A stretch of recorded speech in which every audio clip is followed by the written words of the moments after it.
warahmatullahi wabarakatuh. Halo sahabat Dara, senang sekali saya Heria Ulfa kembali menyapa teman-teman semuanya.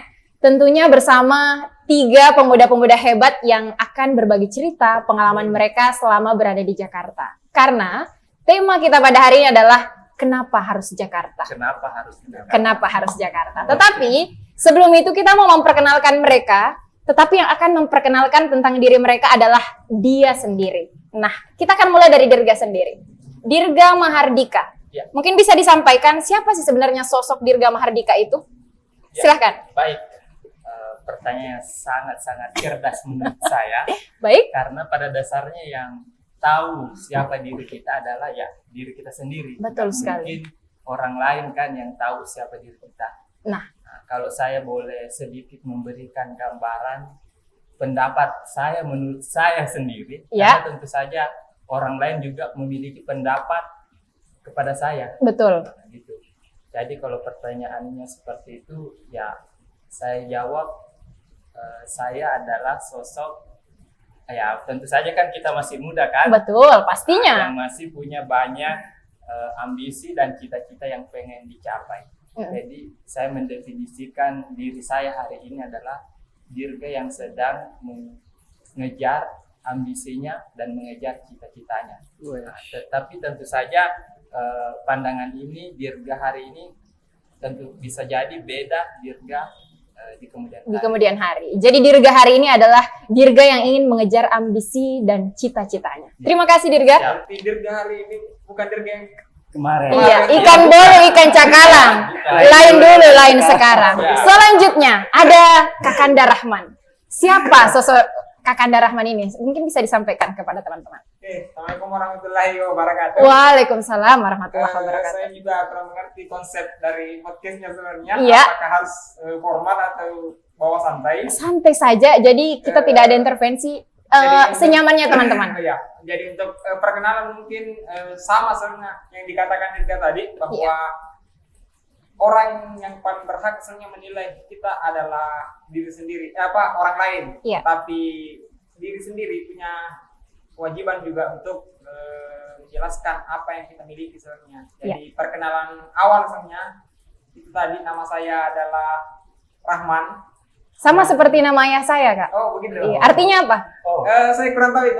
Ya Allah. Jangan-jangan ini Ar-Rahman Ar-Rahim, Maha Pengasih dan Maha Penyayang. Silakan dilanjut. Oke, jadi saya sama sebenarnya sama pemuda-pemuda yang ada di samping saya ini, Dirga dan Adrian. Saya dari Sulawesi Selatan, tepatnya di Sinjai. Dan saya di Jakarta ini bersama ini teman-teman yang sekarang di samping saya. Jadi sosok Kakanda Rahman ini seperti apa?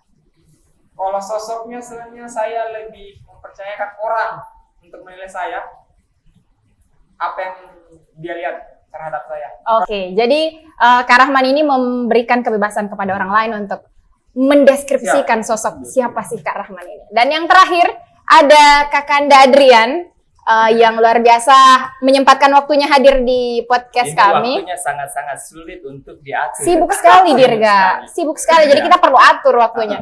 Siapa sebenarnya sosok Adrian Magenta? Silahkan. Oke, terima kasih sebelumnya untuk Sebelum Ulfa. saya bisa minum ya. Ya silakan sambil dinikmati ya. Oke, Sambil kalem, nikmati. kalem. Ini Oke, juga sebelumnya saya mengucapkan terima kasih untuk Ulfa karena kita udah diundang di podcast ini ya. Sama seperti yang pemuda-pemuda hebat yang di samping saya ini, mereka pemuda yang luar biasa. Betul kata dia, kita tidak bisa menilai diri kita sendiri, tapi yang lebih tahu untuk menilai diri kita adalah orang lain, tapi yang paham tentang diri kita adalah diri kita sendiri. Ya. Kalau ditanya tentang siapa sih Adrian Ibrahim Magenta, Adrian adalah sosok dari daerah, dari kampung yang punya ambisi besar untuk mengubah nasib. Dan sekarang ini saya ada di rantau karena kenapa? Saya punya semangat tinggi. Saya punya tujuan, saya ingin merubah sosok Adrian di masa lalu dan saya ingin kedepannya Adrian lebih bersinar lagi. Luar biasa. Jadi Kak Adrian ini adalah sosok yang punya mimpi besar untuk membuat Adrian ke depan bersinar. Luar biasa. Terima kasih untuk gambarannya. Nah, mungkin kita langsung saja ya.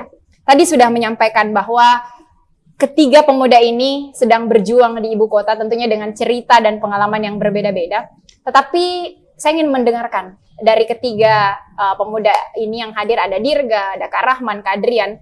Sebenarnya sebelum teman-teman ke Jakarta, apa sih yang ada di benak teman-teman tentang Jakarta itu sendiri?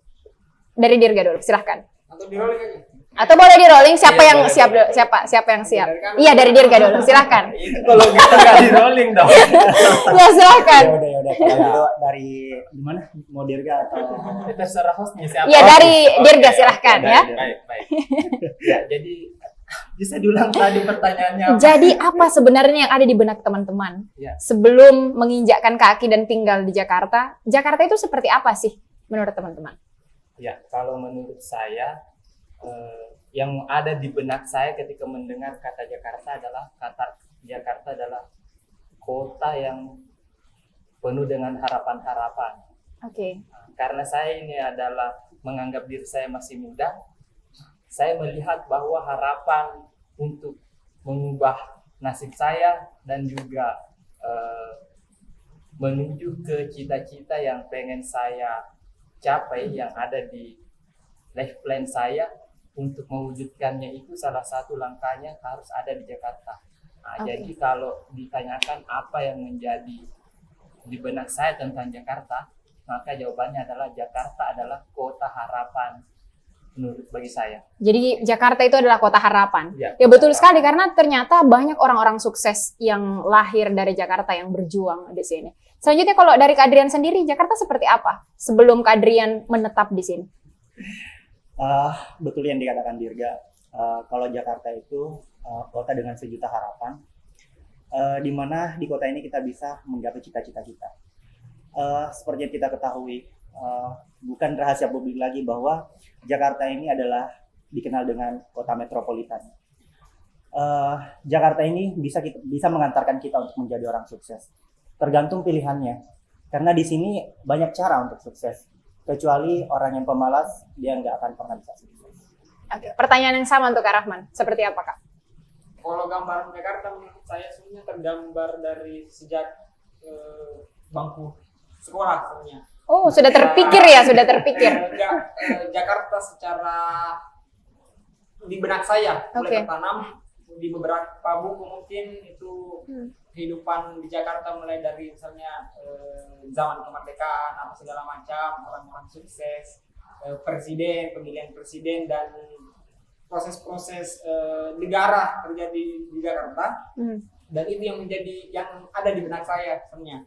Misalnya Jakarta identik dengan kemegahan, kemudian identik dengan kayak pusat dari Indonesia. Oke. Dan kita tinggal di Makassar, kemudian saya masih ada 4 jam dari Makassar di tempatnya di Sinjai. punya gambaran yang sangat mewah sebenarnya, megah terhadap Jakarta. Dan di tempat ini saya berharap sebenarnya ke depannya apa yang di benak saya itu bisa menjadi kenyataan. Apa yang menjadi di benak saya. Mungkin seperti itu. Oke, jadi ada yang mengatakan bahwa Jakarta itu adalah harapan. Ya. Mengatakan juga bahwa Jakarta itu sebenarnya tempat orang-orang sukses. Bagaimana kita bisa berjuang di sini, dan juga ternyata di Kak Rahman sendiri itu sudah jauh di benaknya tentang Jakarta. Tapi pertanyaan saya kembali, kenapa harus Jakarta? Tadi disampaikan ya, kalau ya karena di Jakarta banyak orang sukses. Tapi kan Jakarta kita dengan polusinya, dengan kepadatan penduduknya, dengan kemegahan yang ada, itu kenapa harus memilih Jakarta? Bukannya kita bisa sukses di mana saja? Kenapa harus Jakarta? Silakan. Ya, jadi sebenarnya untuk perspektif sekarang, Iya. Jakarta itu memang beda dari Jakarta yang dulu.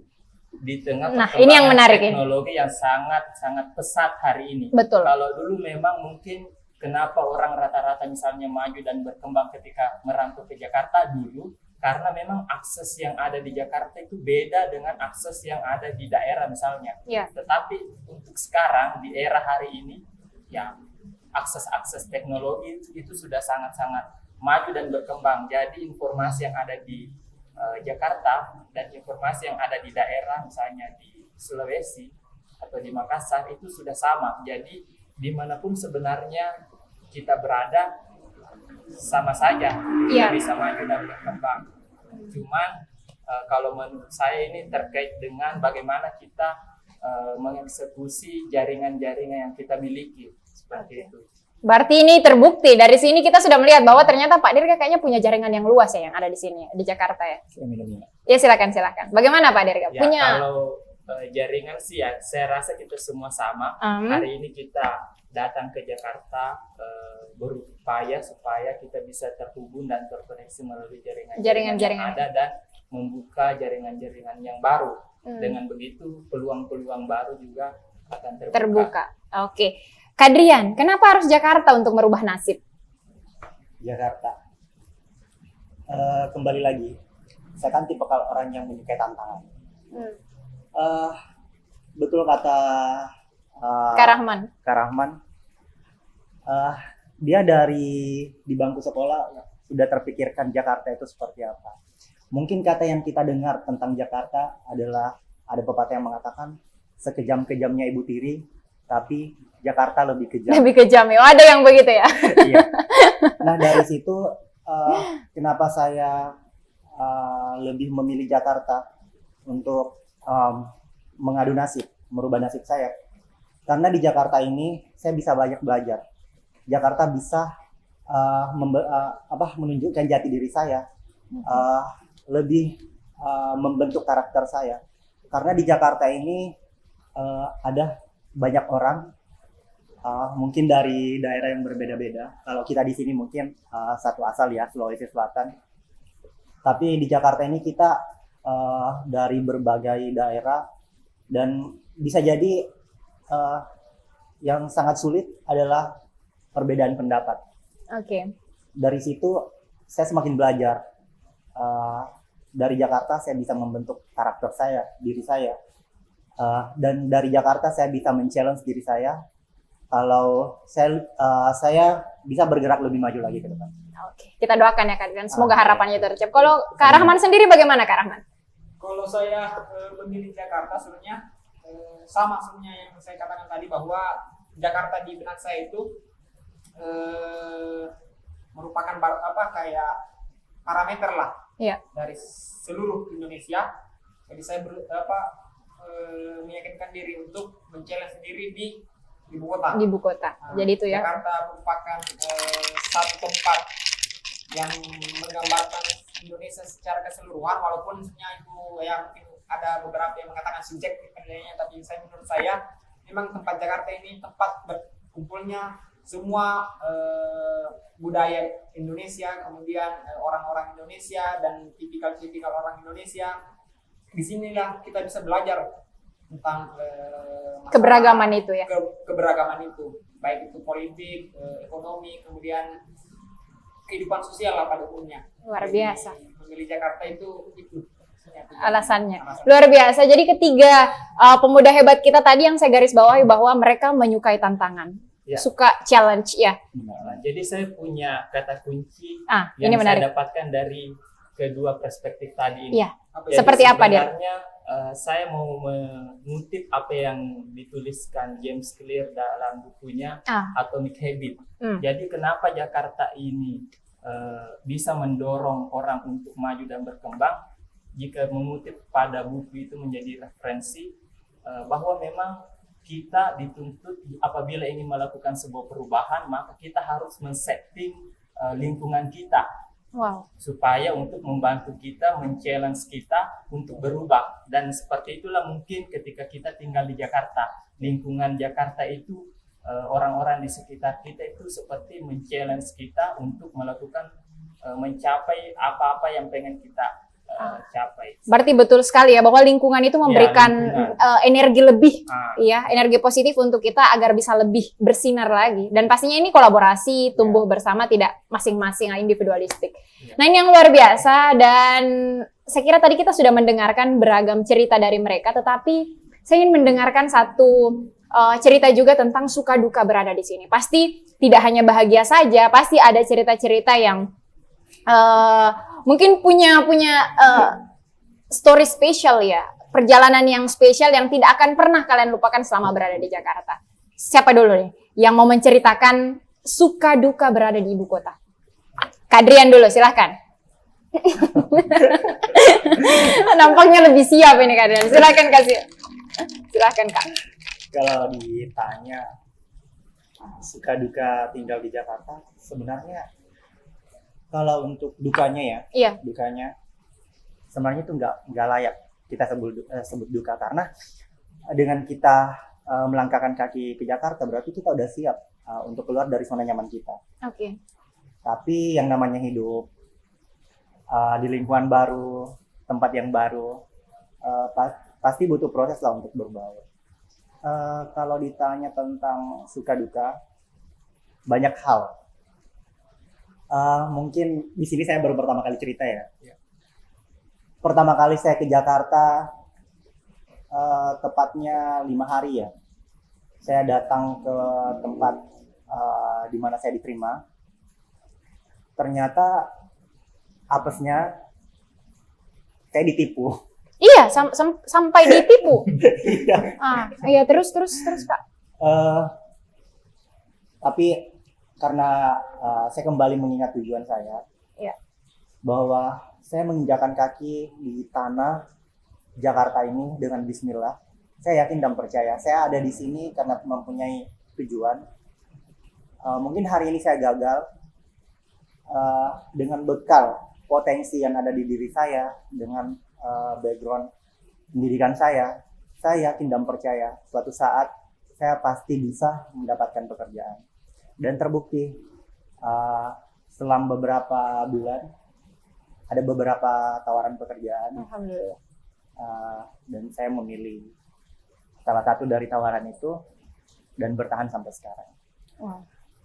Kalau cerita untuk sedih-sedih atau gimana-gimana, ya banyak. Tapi kembali lagi,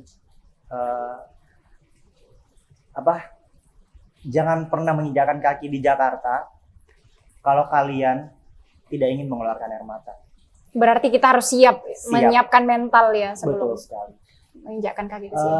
Dan saya punya prinsip sendiri. Orang lain tidak perlu tahu, keluarga kita nggak perlu tahu di Jakarta kita seperti apa, di Jakarta kita bagaimana. Mereka nggak perlu tahu prosesnya seperti apa, tetapi cukuplah mereka tahu hasil yang kita dapatkan seperti apa. Biarkanlah mereka tersenyum, dan di sini kita yang membentuk karakter diri kita. Wow, luar biasa dan memang luar biasa ya. Karena juga Dirga Karaman saya lama juga sama Kak Adrian dan banyak belajar juga dari beliau yang membersamai saya juga di setiap kegiatan kalau beliau tidak sibuk juga. Jadi ya rasa-rasanya memang banyak cerita yang menjadi saksi perjuangan selama berada di ibu kota ini. Terima kasih sudah dibagi. Kalau Dirga sendiri seperti apa, Dir?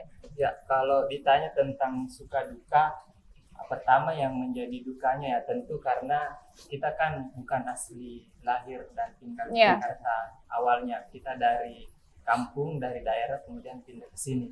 Tentu saja keluarga-keluarga kita yang mayoritas ya pasti tinggal di daerah. Jadi kalau saya itu aja sih yang menjadi dukanya, karena mungkin kita jauh dari orang-orang yang kita sayangi, orang-orang yang kita cintai, keluarga kita, yang menjadi dukanya. Tapi yang menjadi sukanya ya itu tadi yang saya bilang, Jakarta adalah kota harapan.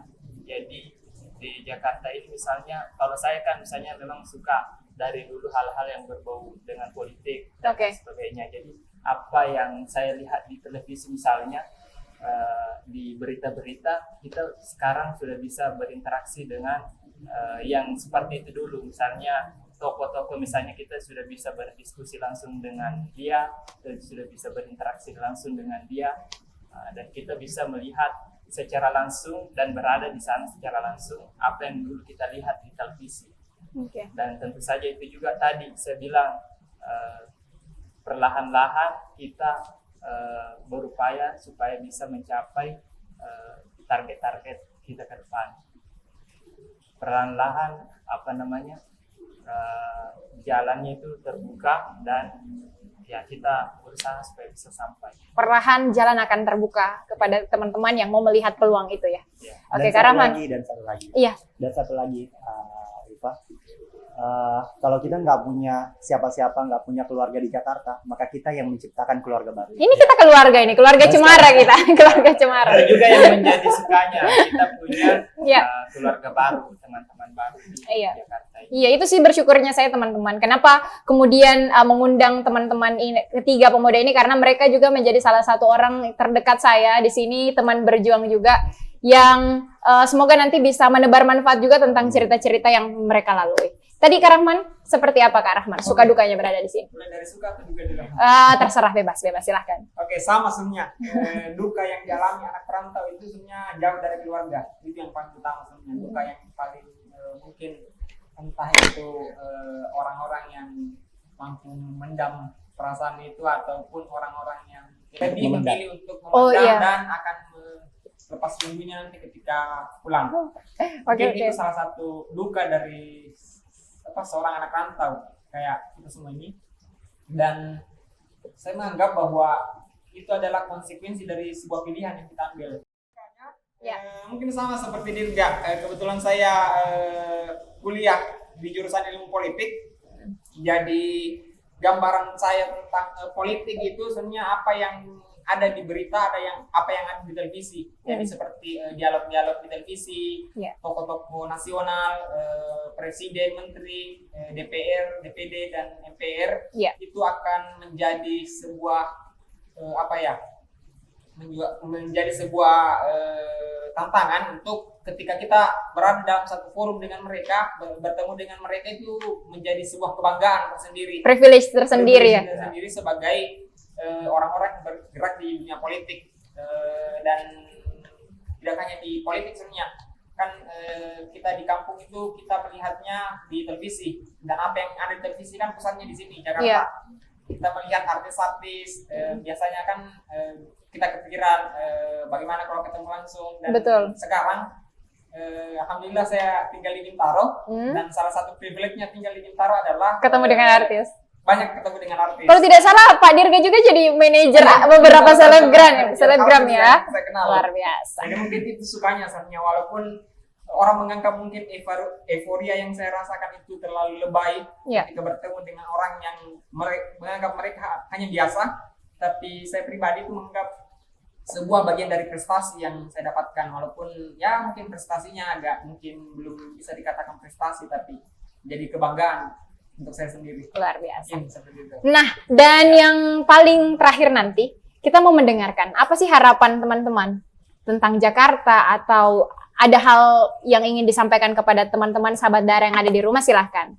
Dari Dirga dulu, silahkan Dirga. Harapan ke depan untuk Jakarta kah, atau untuk Dirga sendiri bisa disampaikan kepada kita semua pada hari ini, silahkan. Ya, kalau harapan saya sih semoga dengan keberadaan kita di ibu kota ini, saya percaya bahwa hijrah itu adalah sesuatu yang dianjurkan. Hijrah adalah salah satu upaya dan usaha kita untuk merubah sesuatu, apakah itu nasib, apakah itu pikiran dan lain sebagainya. Intinya memang kita selalu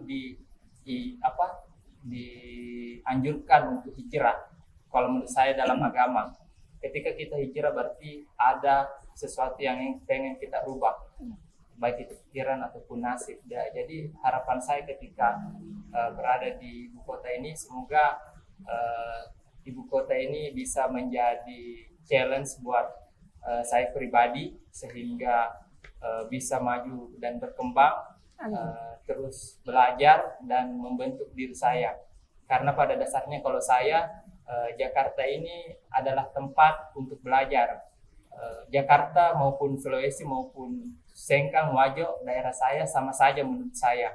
Saya datang ke Jakarta punya salah satu misi, yaitu pengen belajar, dan insya Allah ketika waktunya nanti tiba, ketika saya sudah siap, saya akan kembali ke daerah, ke Wajo untuk membangun dan mengaplikasikan apa yang saya dapatkan. Amin. Semoga harapannya bisa tercapai. Kalau Kak Adrian sendiri seperti apa harapannya, Kak?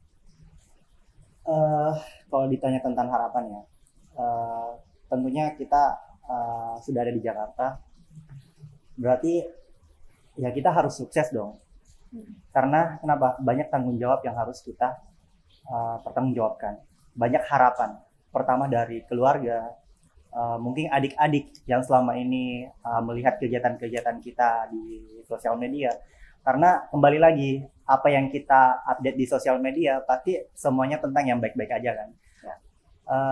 Cuma sekedar mengingatkan aja sih, untuk saya, teman-teman perantau dan mungkin teman-teman di sini ya,